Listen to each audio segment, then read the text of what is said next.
ของบริษัทเจ้าแอนคอยเนาะ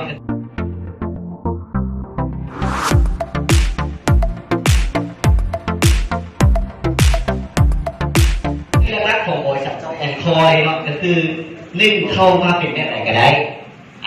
ในสองก็คือว่า1เป็นลูกค้าเป็นสมาชิกก็ได้เป็นสมาชิกก็จะมีผลเป็นหุ้นส่วนของบริษัท JC ก็ได้เป็นเจ้าของแฟรนไชส์ก็คือแฟรนไชส์ที่ว่าอยากเปิดร้าน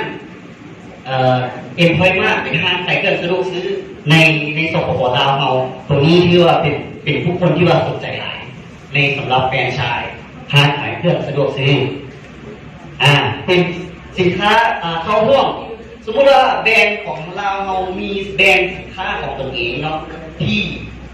ถูกต้องหรือว่าต้นทะเบียนถูกต้องแล้วสามารถเอาเข้าร่วมกับบริษัทของเราได้และมีเงินปันผลให้ของทางอีกเนาะกับคืนอีก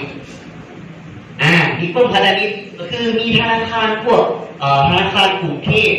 ธนาคารกสิกรไทยพวกต่างๆสามารถออกบัตรเป็นบัตรวีซ่าหรือว่าบัตรกดเงินของเรานี่นะไปได้ทั่วโลกได้